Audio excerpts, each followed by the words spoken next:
Bible says, we can begin from verse 12. The Bible says, now when the sun was going down, a deep sleep fell upon Abraham, and behold, horror and great darkness fell upon him. Verse 13 and 14 are my concentration. Then he said to Abraham, no, certainly that your descendants will be strangers in a land that is not theirs, and will serve them, and they will afflict them 400 years. And also the nation whom they serve, I will judge. Afterward, they will come out with great possession. Hallelujah. Amen. I want to read all the scriptures, then we are going to hear the word of God. I want us to go to Genesis 37, just ahead there, Genesis 37, Genesis chapter 37. Genesis chapter 37. I want to read from verse, you can read that for yourself. Let me not concentrate much on that. But you can read the story of Joseph. But let me go to Genesis 45. Genesis 45, just ahead there. From there, Genesis 37 is the story of Joseph. We have heard that many times before, the people who have been with us. I want us to read the Genesis 45, 4-5. The Bible says, and Joseph said to his brothers, please come near to me. So they came near. Then he said, I am Joseph your brother, whom you sold into Egypt. God used the brothers as a means of transport for Joseph to get to his destiny. Verse 5 is my concentration, my key concentration.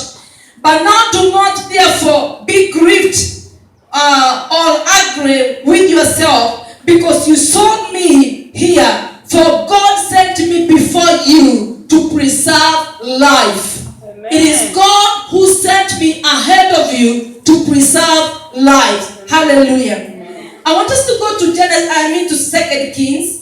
2 Kings, I'm already there, so 2 Kings you can read for yourself. When do the Bible study for yourself, 2 Kings chapter 6, but I want to read chapter 7, verse 1 and 2. Go and read for yourself 2 Kings chapter 6. My concentration is chapter 7, verse 1 and 2. It is a continuation of a story. Then Elisha said, hear the word of the Lord. Thus says the Lord, thus says the Lord. Tomorrow about this time, a shear of fine flour shall be sold for a shekel, and 2 shears of barley for a shekel. At the gate of Samaria, there was drought that was very tough, a very tough drought. The Bible says in verse 2, so an officer of those who had whose heart the king reigned answered the man of God and said, look, if the Lord would make widows in heaven, could this thing be? And he said, in fact, you shall see it with your eyes, but you shall not eat of it. Hallelujah. Amen. I'm saying hallelujah. Amen. We are reading the scriptures. My God, we have some scriptures. Now, I want us to go to the word of God. You can read for you, but let me read for you. It is always good to read for people the word of God. Let us read the word of God from Isaiah 55. Isaiah 55. Isaiah 55. I'll be speaking something short to us, and I know the Lord is going to bless our lives. The Bible says in the book of Isaiah 55, sorry. The Bible says, for my thoughts, verse 8, for my thoughts are not your thoughts, nor are your ways my ways, says the Lord. For as the heavens are higher than the earth, so are my ways higher than your ways. Are you still looking for the scriptures? Nikwambia, Isaiah 55 from verse 8. God is saying, your thoughts are not my thoughts, my ways are not your ways. For as heavens are higher than the earth, so are the ways of the Lord higher, and his thoughts are than ours. Verse 10, the Bible says, for as the rain comes down and the snow from heaven, and do not return there, but water the earth, and make it bring forth and bud, that it may give seed to the sower, and bread to the eater, so shall my word be that goes from my mouth, and it shall not return to me void, but it shall accomplish what I please, and it shall prosper in the thing for which I sent it. Amen. Hallelujah. Amen. The scripture we normally say, we can recite it. Jeremiah 29. Jeremiah 29. Hallelujah. And verse 11, verse 10 and 11. The children of Israel were coming from somewhere, from Babylon for 70 years. The Bible says, for I know, verse 11, for I know the thoughts that I think towards you, says the Lord, thoughts of peace and not of evil, to give you a future and a hope. Hallelujah. Amen. Now, I want us to go to the New Testament. I have some scriptures today. The Bible says in First Timothy chapter 18, chapter 1. First Timothy chapter 1, verse 18 and 20, up to 20, the Bible says, this charge I commit to you, son Timothy, according to the prophecies previously made concerning you, that by them you may wage the good warfare. The prophecies were given to you so that you may wage good warfare. Verse 19. Having faith and good conscience, which some having rejected. Some have rejected. Concerning the faith, have suffered shipwreck, of whom are Hymenaeus and Alexander, whom I delivered to Satan, that they may learn not to blaspheme. Now, my concentration is that word. When people don't do or they pursue the agenda of God, they fail in their faith and they suffer shipwreck. They suffer a downfall. Chapter 2 of Timothy, just ahead there. Chapter 2 of Timothy. I'll be saying some things that are really going to help each one of us. They really edified me at night. And I know the Lord will speak to our hearts. Timothy chapter 2. Chapter 2. 2 Timothy chapter 3. 2 Timothy chapter 3. Verse 10 to 17.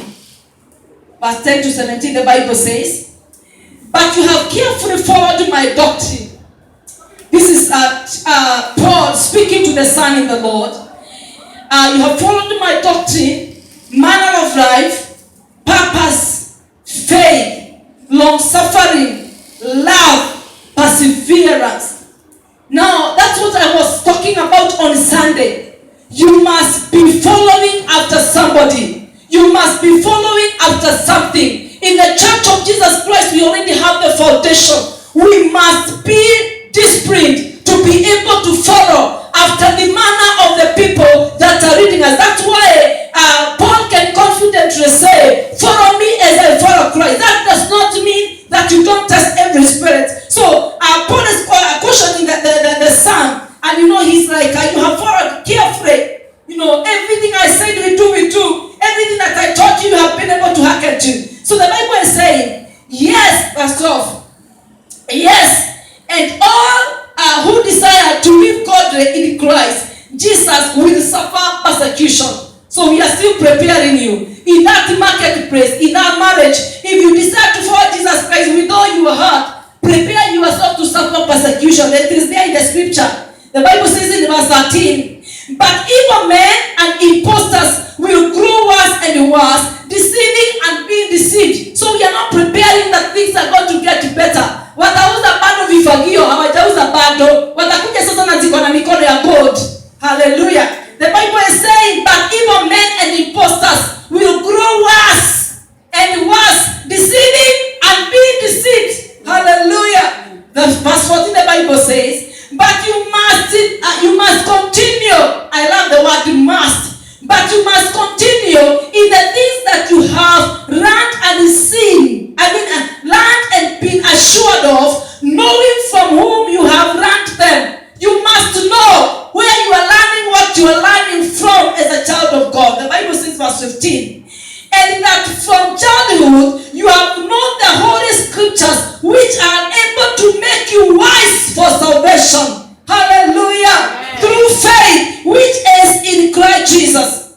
As Scriptures is given by inspiration of God and is profitable to doctrine, for reproof, for correction, for instruction in righteousness, that the man of God may be complete, through that equipped for every good work. Hallelujah. Amen. Now, you can read the word of God in the book of Matthew 12. We know the scripture, we have heard that scripture before. Hallelujah. I'm saying hallelujah. Amen. Now, I want us to speak some few things, and I know the Lord is going to bless our hearts by the grace of God. Now, I'll be speaking on a topic. Every prophetic destiny has a process. Every prophetic destiny has a process. That's why you are seeing, because people, if you look at what Paul is telling Timothy, he's requesting Timothy, to persevere. You have followed, you have seen me persevere, you have seen me endure, you have seen me disciplined. So he's requesting the church, follow after this manner. Now, I'll be talking about every prophetic destiny has a process. Now, my brethren, I came to say to us today, now the Lord is speaking to the church, and he's speaking to us who are seated here today, and he's telling us, many of us have failed in the process. Hallelujah. Many of us have failed. We must know that we are already, we are already, our lives alone are prophetically controlled.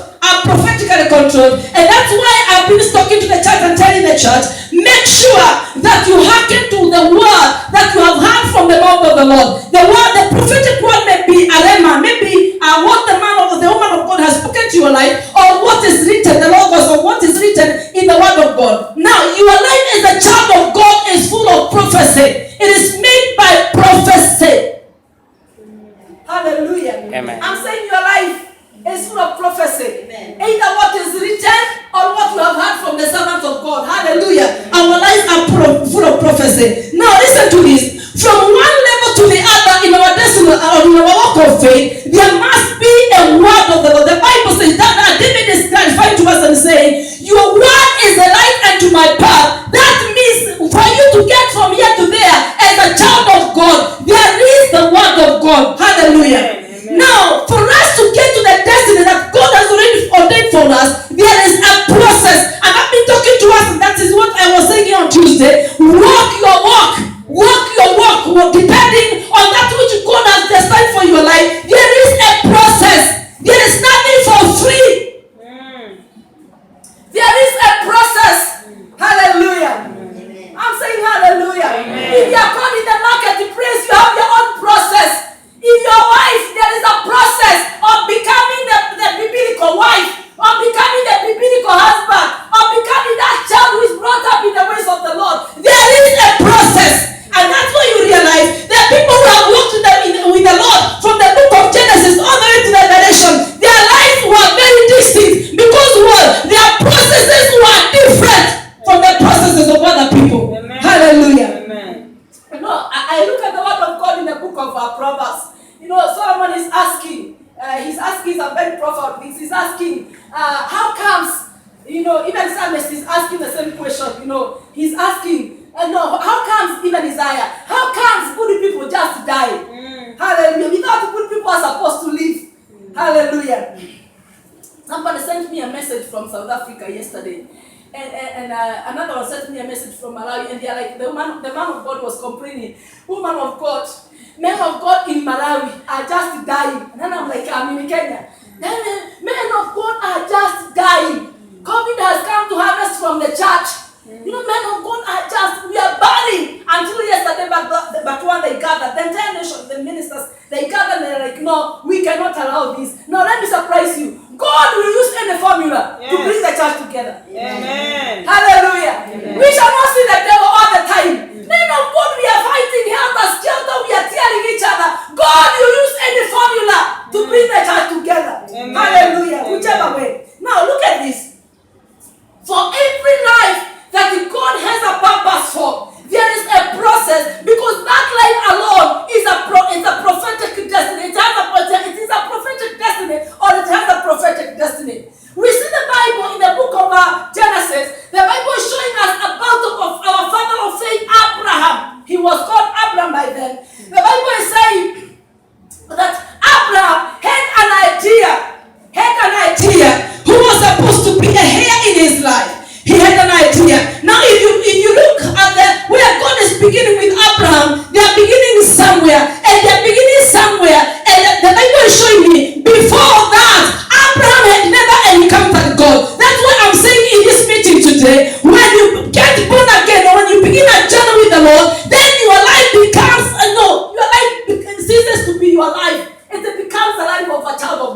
Amen. Hallelujah. So the Bible is showing me now as Abraham is connecting with God and walking with God, he realizes that God is taking me from here to here, but I don't have somebody to inherit me. Abraham realizes God is promising me so many things, but then when I look at my physical life, I don't have somebody to inherit me. And so Abraham is speaking to God and telling God, this one, somebody from Damascus, is going to be my heir. But God is stopping him and telling Abraham, what you are seeing is not right. It does not matter how long it will take. Your hair will come from your body. Amen. That's a promise from the word of God. Hallelujah. Amen. Now we are seeing that a prophetic destiny is coming up in the life of Abraham. It is a prophetic destiny. I cannot see what God is promising me physically. I've just received the word from the mouth of the Lord. But as a human being, my God, the Bible is showing me, Abraham waited from the time, God promised Abraham a son. He was 75 years. My God, I don't know how long you have waited for your marriage. Hallelujah. I don't know how long you have waited for your promotion. Abraham waited for 25 years. By the time God is speaking to him, that the hair will come from your body. Abraham was 75 years. And God promised him, and he told him, the hair of what I'm promising you is not a stranger, but somebody who is going to come from your body. That was a prophetic word. Amen. Hallelujah. Amen. My God, the Bible is showing me, I was writing the notes, how Abraham, like many of us here today, and those people are not here today, how Abraham said, I cannot wait any longer. And they conspired with the wife, and they said, now I wanted to decide here. One as if you were. And they sorted themselves out through a house girl called Hagar. Hallelujah. And now Abraham is happy. At the end of the day, somebody has come from my body. But God is saying, that is not what I was. That is not what I meant. That is not what I promised. Hallelujah. Now, I'm saying hallelujah. Amen. Now, if you look at what Paul is telling Timothy, he's saying, as you follow after the manner of my doctrine, endurance is key number one. Perseverance is another key. So many of us have caused shipwreck in our walk of faith because we don't want to persevere. We don't want to endure. Ukikanyagwa tu kidogo sitakuja kanisani. Oh, hallelujah. Something happens, something ritual. Unabaki na nguo unaenda kwenu. Persevere in that marriage. Now, it does not matter how far one is fallen today. That's what the Lord was telling me yesterday. Abraham, our father of faith, fell. And that was adultery. He felt it was not very good. By the way, that was not, I can even call it instant. Because now he made a child. Now, mjakazi, a housemaid. That was an inside job. Now the Lord was speaking to me. Now our lives are prophetic destinies. Our lives alone as a child of God, your life is a prophetic destiny in the Lord. So the Lord is saying, it does not matter how far my children are fallen. It does not matter how far many of us, even I'm speaking the church internationally, it does not matter how far you have fallen. It does not matter the state of compromise before you heard this word. Hallelujah. Amen. I'm saying the age does not matter. How old are you? And what has God said? Age is not an issue. Duration of the long wait. Duration of the long wait. Hallelujah. Now, there shall be, now the Spirit of God was telling me, where there has been a casting down, and people have not been able to persevere because of the issues of life, we see at the end of the day, because of the prophetic destiny that has a prophetic process, Abraham, it is now, let me surprise you, God was well able to stop Abraham from sleeping with Hagar. And in the day he slept with Hagar, God was well able to stop the seed from Abraham from fertilizing the seed of Hagar. Hallelujah. But it was in the agenda of God that Ishmael, the Bible says, that, and we know Romans 8 and verse 28. And we know all things. Abraham was afraid of God. Hallelujah. Amen. My God, Abraham was afraid of God. God would have even spoken to him and stopped him. Don't sleep with Hagar. Hallelujah. But God allowed it. Hallelujah. It was prophetic destiny has a process. Your process is not my process. Every prophetic destiny has a process. That's why I'm saying, do not compare yourself with any other born again person. Run your race with endurance. It is your race, not your neighbor telling you, but it is your race. Your marriage is your race. Your marriage cannot be my marriage. Your children is your race. Run your race with your children. Hallelujah. Your business is your race. Hallelujah. Now, listen to this. Where there has been a falling down, as far as the church is concerned, and that person is destined to heaven, the Lord is saying this time, He is here to lift people up. God is going to lift up His children. God is here to do all that He has promised us. The Bible was showing me the promises of God are yes and amen. Abraham, you may have fallen. Abraham, you may have compromised. But the promises of God are still intact. They are yes and amen. Nothing has changed what God promised your life. Nothing has diverted the covenant of God in your life. Even your own falling down, Abraham, has not changed the mind of God. For I know the plans I have for you. Hallelujah. Oh my God, it does not matter where you are coming from. Does not matter the meanders and whatever, the pioneers and whatever you are passing in your walk of faith. God is saying, if I say what I think concerning your life, it is still intact. Amen. Hallelujah. Amen. Now at the end of the day, what I read in the book of Hebrews, Abraham is saying, the Bible is saying, because he counted him faithful who had promised. Hallelujah. I'm saying hallelujah. Amen. My God, I don't know what God has promised your life. I came to tell you today that God is still faithful to His promise. Amen. God is still faithful. Even if you compromise, I came to restore you back. I came to reconcile you back. Hallelujah. Because God is still going to do it. Amen. Hallelujah. Abraham maliza vituko zote. Whatever you want to do, but I'm still coming to give you a son. Amen. Hallelujah. Amen. God has been waiting. Tell your neighbor, God has been waiting. What He told you is still intact. Hallelujah. God is still watching. Oh my God, oh God, glory. Amen. Hallelujah. Because God is not like a son of man to lie. Amen. He's faithful to His word. He's a covenant-keeping God. His promises are yes and amen. Hallelujah. Amen. Now, every prophetic word about our lives and about our destinies, my God, you look at the word of God in verse 13 and 14. God is talking to Abraham. I'm about to give you a son. I'm about to give you a hair. Not hair's hair. And then He's talking to him about the descendants. And He's telling him, oh my God, before the Israelites came to be. And He's telling him, your descendants will be captives. My God, 400 years. Even before they manifested. That is God for you. I love what the Bible says in the book of Deuteronomy 29:29. What is revealed is for us. Yes. Hallelujah. What we know, what God has said is for you. So you have the authority to claim it. Amen.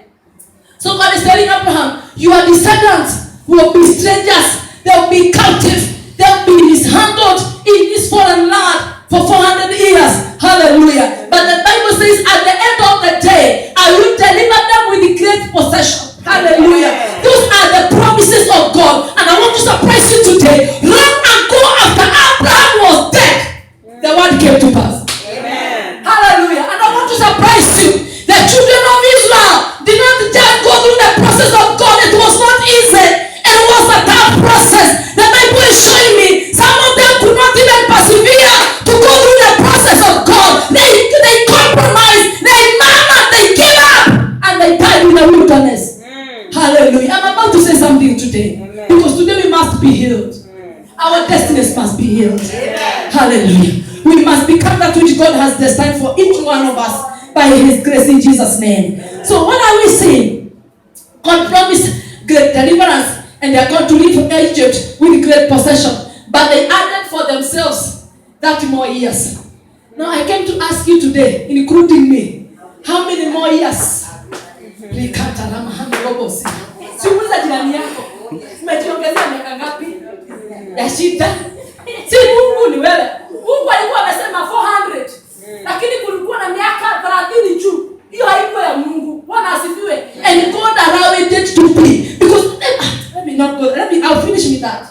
Hallelujah. So put that, how many years have you had it in your season of pain? How many years? Hallelujah. Now listen. The reason why that ears came up, because we are seeing something that is not written in the book of Timothy. When Paul is speaking to Timothy, he's telling him about the manner of doctrine. He's talking about persevering. He's talking about endurance. He's talking about loving the scriptures. He's talking about loving the word of God. Hallelujah. But what are we seeing in the lives of the children of Israel? Where are they going the wrong journey? Where are they going through agony for 30 more years? Complaining and murmuring. Hallelujah. Amen. Nasema hallelujah. Amen. Complaining. Hii COVID imetumalizia biashara. I hope that statement is not in your mouth as a child of God. Whether kuna COVID or not, God should be able to press the level of your hands. Yes. Hallelujah. Amen. Complaining and murmuring. Hallelujah. Grumbling. Idol worship. You remember even one time, they decided to worship idols. Ungodliness. That is showing ungodliness. We are seeing disobedience. For lack of contentment. Hallelujah. Oh God of all grace. Hallelujah. Double-mindedness in and out. Oh my God. Inconsistency. That is causing unbelief and having lacking faith in God. Now, we see something in the book of Genesis again. In the life of Joseph. I said it is your journey. You should be able to look at your life and know who you are in the Lord. You should be able to look at your life and perceive the direction that God is taking your life. I remember one time I was working around Kenyatta Avenue in the BP and Shell. Nowadays imekuwa office ya deputy president. I worked there for some years and I loved it. Putting on my high heels and carrying a handbag and go to the office in the morning. Oh my God, I loved it. But listen to this. That was not my destiny.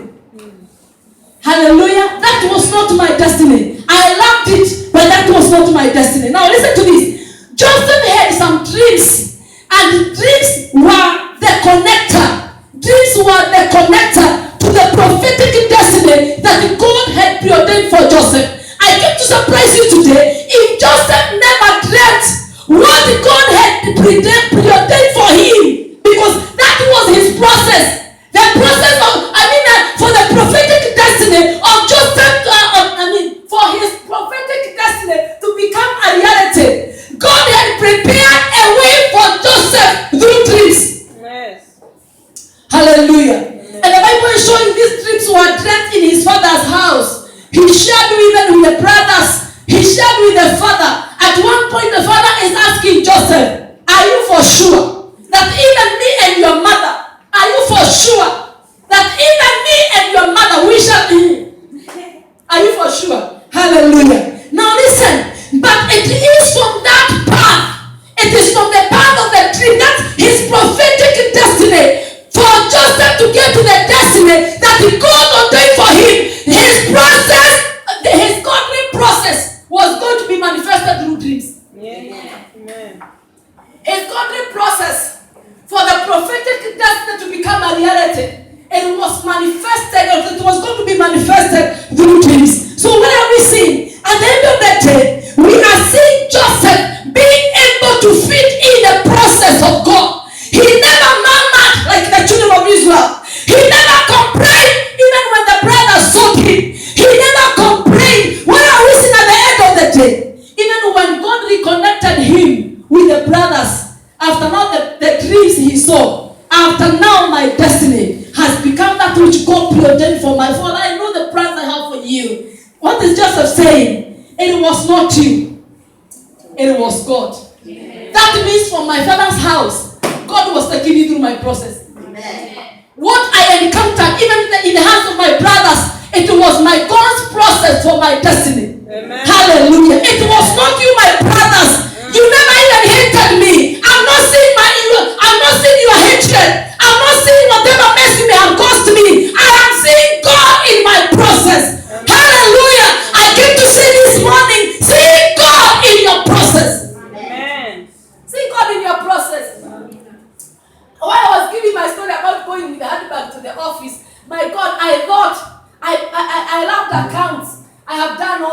things. I have certificates. I desired to be a banker in my country. I desired, my God, I had that desire to work in Barclays Bank.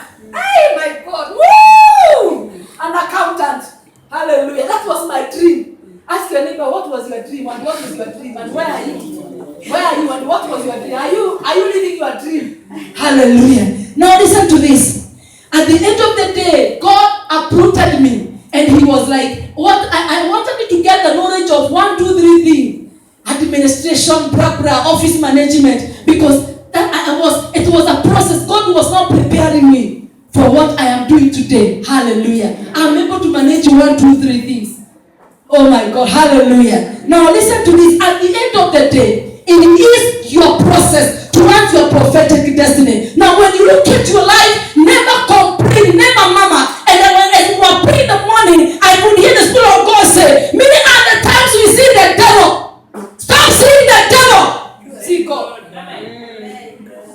We rebuke the devil where he's not even there.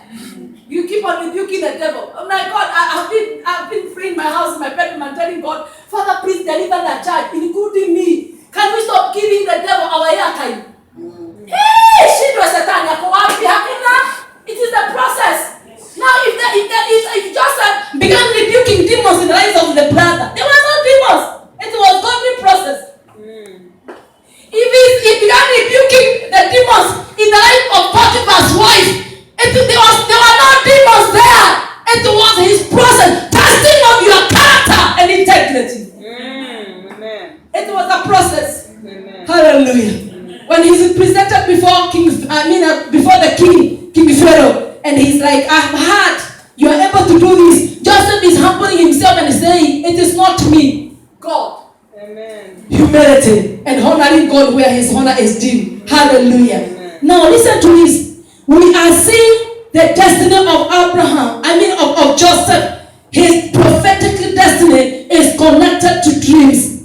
At the end of the day, what is promoting him is also connected to dreams. I came to ask you today, do you know where your destiny is tied? Do you know where your destiny is tied? Because if you know where your destiny is tied, you should be able to persevere the process. Amen.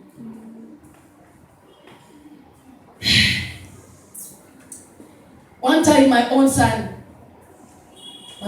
spoke to me when he looked at the things we are going through. And we love God so much.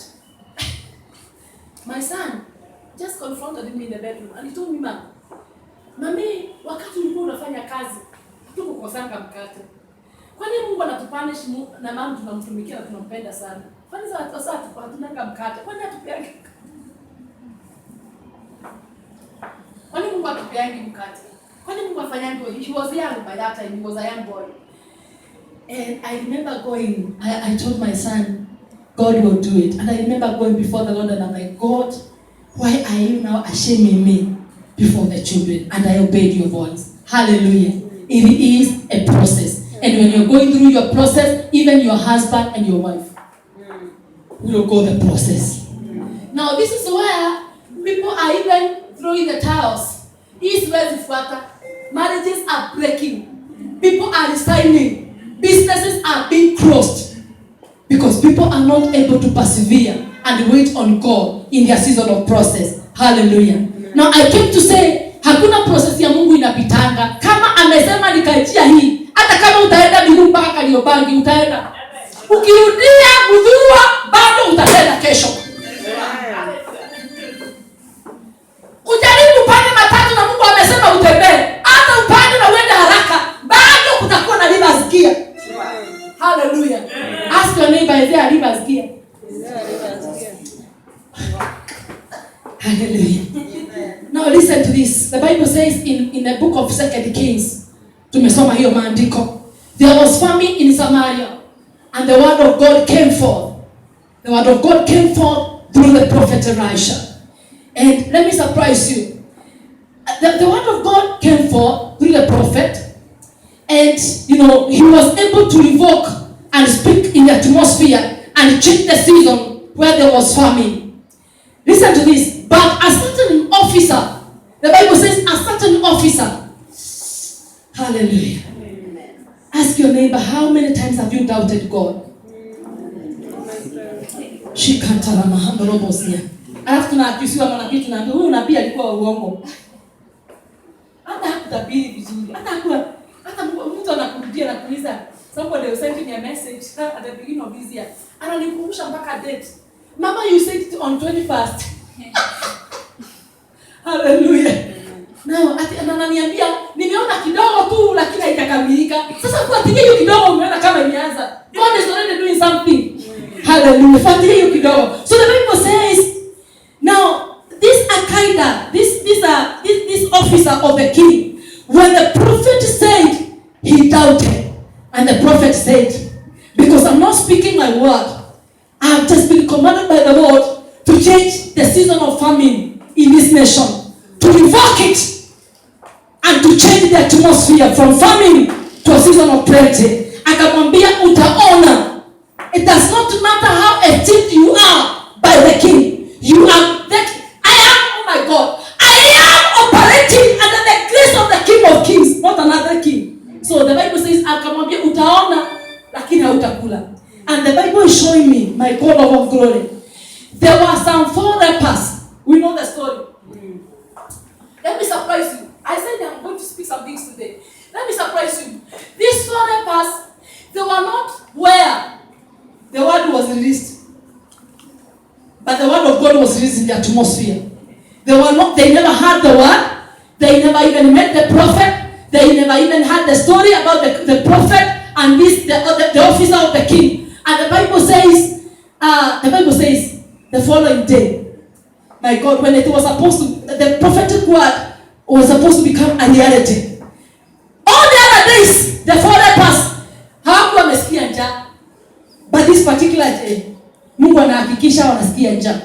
The Bible says wakaambiana, if we sit here, I came to say today, my God, if there is a word of God in your life that is released in the atmosphere, and we have come into a season of fulfillment, I came to say today, my God, the word is already in the atmosphere. The word God has spoken in your life, it is already spoken, it is already in the atmosphere. I came to say today, God is about to cause some places have unrest.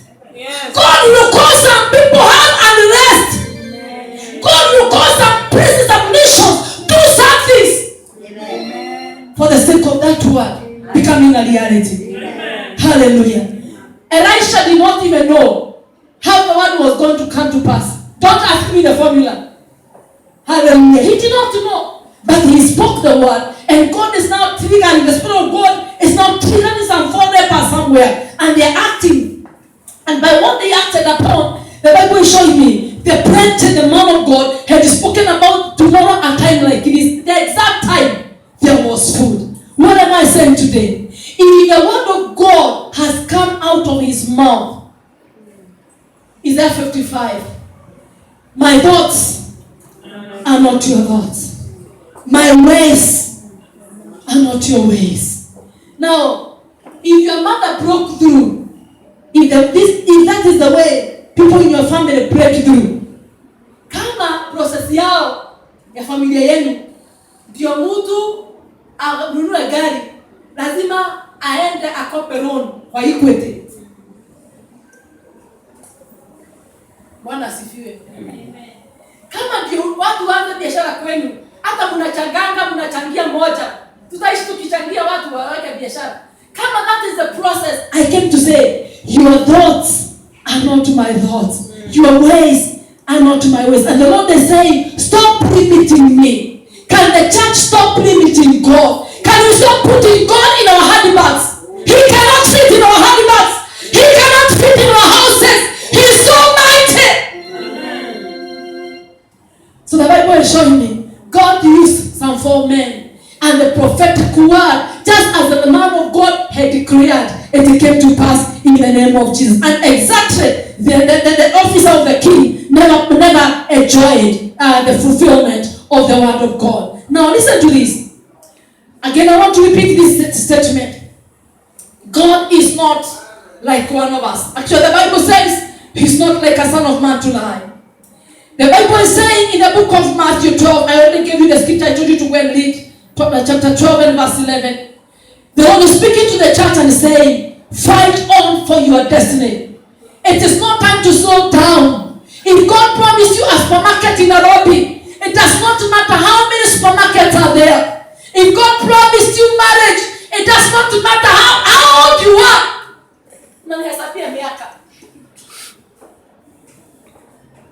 I've been having such a burden for the past 2 days. I've not been sleeping.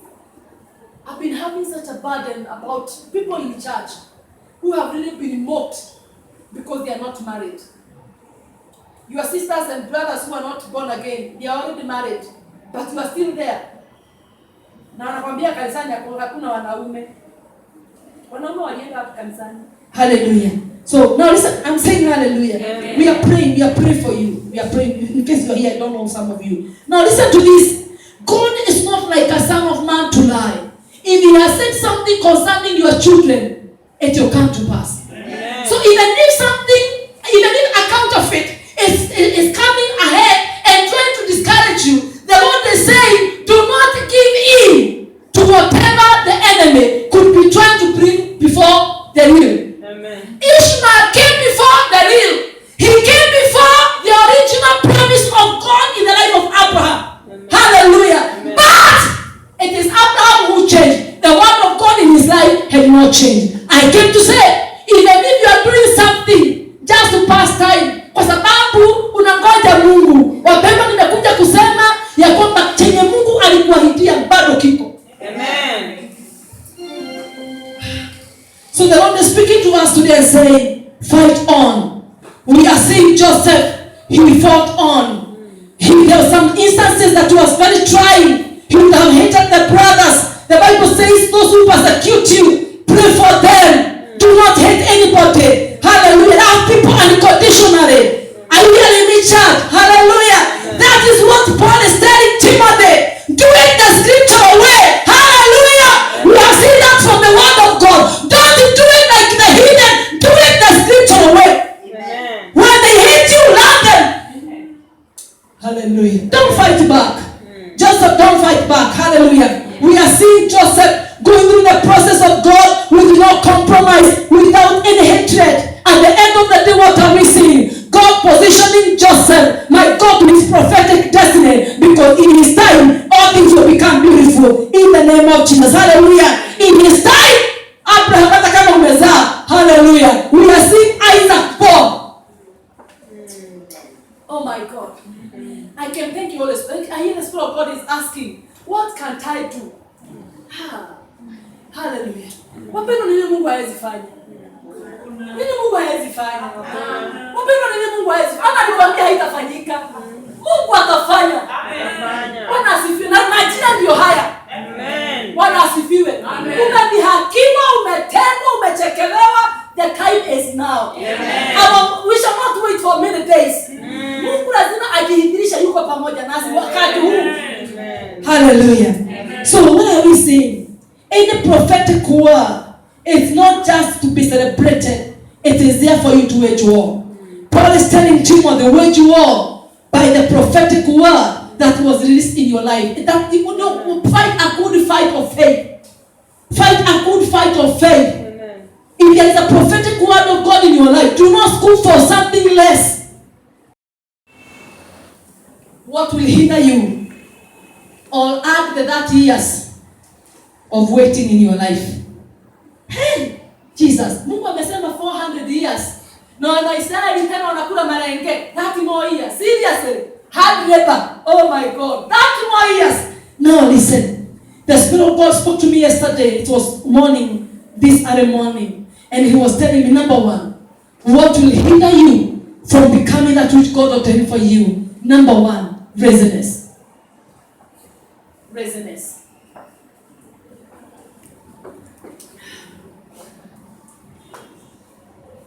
Laziness, my brethren, when you're supposed to pray, pray.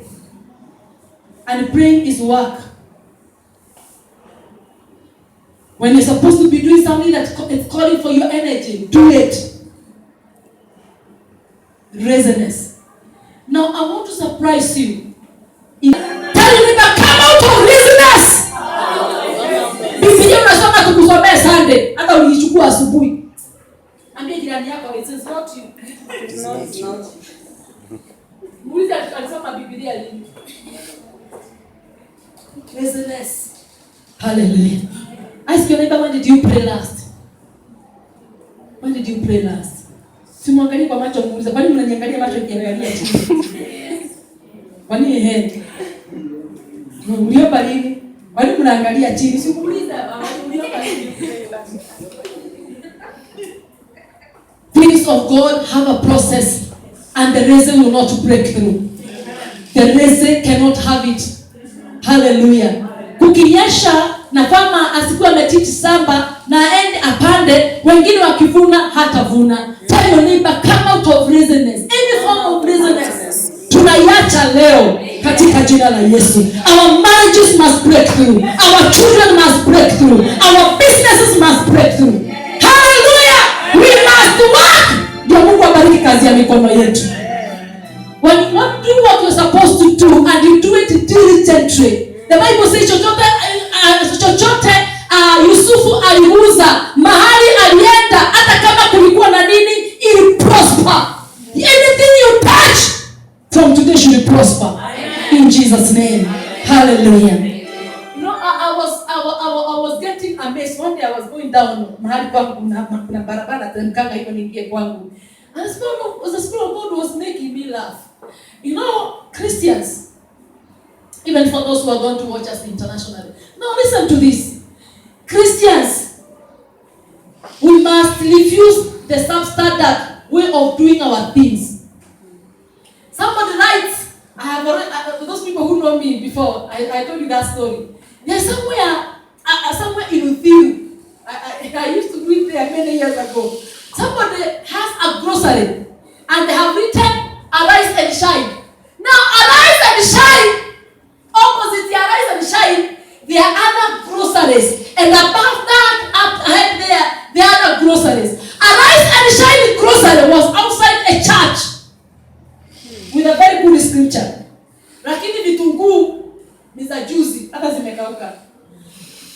Nyanya ni zile mbaya, hata mimi nimeokoka, siwezi kununulia Arise and Shine. Wakati wengine waliamka asubuhi, wakaenda Kinatop, wakaleta World Fresh, Arise and Shine. Bado na ngoja Mungu katika hali ya kuwa Arise and Shine. Now listen to this. Juicy. Thank you, Holy Spirit. This week, one of the days, I cannot remember I think it was on Tuesday when we left the Bible study. I decided, I love promoting our own. I even my hairdresser, my tailor, everybody, anything about me, I look for our own. I decided after the Bible study, I'm going to buy milk from a supermarket of our brethren. Nilipita supermarket kama duka tatu, nikaenda yetu ya ine. Do you know I was so disappointed? Paka nikapiga nduru huko ndani. I was like, you are shaming us. Listen, watu wamepanga line kaunta moja. Kaunta zingine mbili, wasema unakula biginji. Mmoja amesimama huko, mwingine amesimama huko. People are carrying their luggages. Tumesimama kwa queue mrefu na ni usiku past 8 tunangoja. Inaitwa I win, sijui you win, I win. Ni scripture. And we are queuing. And anytime I go to the supermarket of heathen, they are so organized. Chatu Bwana asifiwe. Nisema tuongee ukweli. Je, tukienda kufunga, tunafunga na ujasiri. Bwana asifiwe.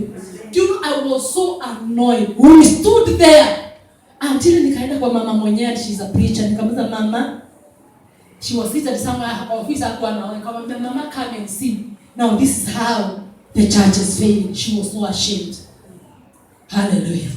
Church, Bwana asifiwe. Amen. Please, if you are doing a business, including your marriage, including your children, and the Bible says in the book of Colossians chapter 3, anything you do, chapter 3, 17 and 21, anything you do, either in deeds or in words, do it for God.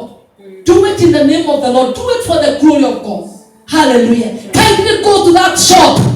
See whether people can see the glory of God. If they cannot see the glory of your God, leave it. Hallelujah. Amen. Including this work. Next week you're going to see the standard we are about to have. We are going to restore our standard back. Even here, from here. Hallelujah. Now anything that is not reflecting the glory of God, please just check on it. Is your marriage reflecting the glory of God? Are your children? Najua shetani anaweza kuwa amekuuza hapa na pale Ibrahim mpaka umepata Ishmaeli, lakini nevertheless God is still your father. Amen. And he's out to do something in your life in Jesus name. Hallelujah. Amen. So reasonness. Tunaomba sana, tunafunga sana, lakini reasonness.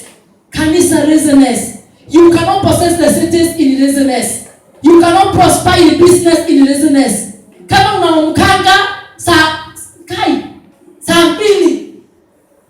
ama saa 1 unasema nimejiandika kwa hivyo nitaamka. Waliamka mapema hao, wanatumia na kamote. Wakaenda akamua kwa cushion huko.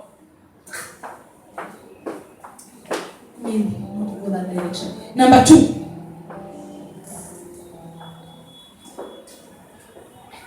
I hear the Spirit of God say, some of the battles we are fighting as children of God is because we are ignorant. And the Bible says, do not be ignorant of the devices of the enemy. Do not be ignorant. Some of the battles you are going through now is not because God does not love you, but because we are ignorant. Do not be ignorant. The Bible says we do not give the devil any loophole. Number 2, doubt. Doubt will come with double-mindedness.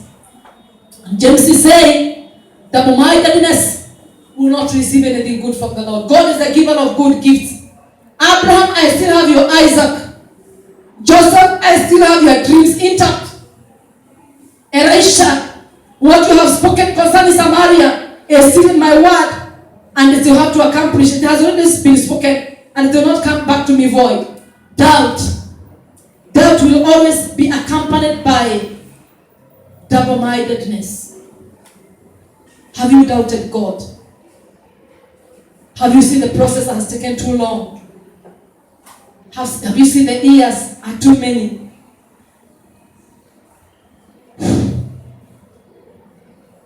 JPGM and this church, are you seeing what God spoke to us concerning the city? Oh my God, God promised us a building in the city. Are we growing? Are we going there? Are we doubting God? And the Lord is saying, do not doubt me. Do not doubt me. Hallelujah. Amen. Abraham, I said, that man from Damascus will not be a heir of your inheritance. You will get a son for yourself. And in my time, Isaac will come forth. Amen. Hallelujah. Amen. Have you doubted God? I came to encourage you today. Be restored. Be reconciled. God is still coming. Amen. God is still church. God is saying, I'm still on the way. Amen. Hallelujah. I'm still coming. It does not matter how painful the journey has been. Does not matter how long you have waited. Does not matter how much you have been mocked. I am still coming. Amen. Hallelujah. So the best thing you can do for yourself from today, believe God. Amen. Hope in Him. The Bible says His hope does not disappoint. Hallelujah. Number 3, what can hinder and take you out the circles so that you don't get the prophetic destiny that God ordained for your life? I say every destiny, we have prophetic destinies, we are children of God. The word of God is full prophecy. Is ungodliness. Ungodliness. We are living in days where you tell people about godliness, they will tell you, kwa biashara hii haiwezekani. everybody. Even if you are left alone, do your business without compromise. Hallelujah. Handle your marriage without compromise. Live a holy life. Because let me tell you the truth. When I look at the scriptures, God one time, he came to reward Joseph. God one time, he came to reward Daniel, Shadrach, Meshach, and Abednego. One time God came to reward the people who lived holy lives. Do your things in godliness. Actually, the Bible says, godliness and contentment. Hallelujah. Hallelujah. My God, maybe that is your process. Go your process na sahani bila zichafuani. Sasa nyinyi endeleeni. Hallelujah. Mimi nimeitwa sahani moja takatifu na inaishikiwa moja takatifu. Hallelujah. Now, I want to give you a story and I want to finish from there. One time, I had this story in Mauritius and I was so encouraged. That story kept on, it has kept on encouraging me. Now, listen to this. One time, there was a train. And this train, the road, is it called the road? The little line that train was supposed to use was not very straight. So the train was going, navigating. It was navigating on those corners and everything. And the train was carrying so many people. And, everybody, because of the way the corners were very sharp, everybody in the train, when every time the train or are they called drivers? The people what are they called? Those ones. So the driver, every time he navigated on a sharp corner, everybody was screaming. But there was a little boy who was not screaming. Actually, he was enjoying it. When everybody was panicking, they were going to have an accident. This particular young boy was excited. Actually, he was getting happy. He was laughing. When everybody is screaming and they're holding each other, he was just comfortable. And at the end of the day, people became furious. And they're like, why are you laughing when we are suffering? And the boy said, because the driver of the train is my father. Amen. The driver of this train is my father. He knows I'm here. So he cannot cause an accident because I am in the train. Amen. Hallelujah. Amen. The Bible says in the book of Psalm 24, the earth and the fullness therein belongs to your Father. Amen. Hallelujah. Now I came to encourage you. He will not cause any accident that will hurt you in your journey of victory, in your prophetic journey, because he knows you are here. Amen. Hallelujah. So it does not matter the turbulence. Does not matter. Even I said on Sunday, even if they believe Corona Zeti, my God, those turbulences, whatever will happen on earth, the driver of the train is our Father. He knows we are here. He knows what is best for your marriage. He knows what is best for your business. He knows what is best for your children. Hallelujah. So what is it? When everybody is panicking, rejoice. And again I say rejoice. Hallelujah. I say rejoice in the Lord. And again I say rejoice. There is no cause for Aram. The owner of this train is our Father. Hallelujah. Hallelujah. So avoid laziness, avoid doubt, avoid ungodliness. Hallelujah. Because you remain a heir. You remain a son to your Father. And he has your best interest in his heart. In Jesus' name. Hallelujah. I hear the Lord is asking, how long have you waited? How long have you waited? I came to say it is not time to doubt. It is not time to doubt. It is not time to give up. It is time to arise and fight the good fight of faith. Do not give up until you become that which God has preordained for your life. In Jesus' name. They may have gone ahead of you, but I came to say, your Isaac is still on the way. Hallelujah. Hannah, you may have been mocked by Penina for a very long time, but your day is still coming. And God is going to hearken to the cry of your life, and is going to answer your life in Jesus' name. Hallelujah. I'm saying hallelujah. Amen. So you are alive. You are alive. Today, I want you to know that your life is a full prophecy. It is a prophetic destiny. Your life is a prophetic destiny. So God has got good plans for each one of us. So don't give up. Don't give up. Don't give in. Hallelujah. Never compromise the standard of your faith. Amen. Never sell your integrity no matter what. Amen. You may look a fool today, but tomorrow people will see you are God. Amen. Hallelujah. I don't know whom I'm speaking to. Even people who have never had this testimony. I don't know whom I'm speaking to today. I only give my testimonies when God allows. Hallelujah. I don't know whom I'm speaking to. I don't know what you have lost. I came to say, if you lose your life, you will have it. Amen. That is the word of God. If you lose your life, you will have it. Hallelujah. Today I'm not guilty. I'm okay.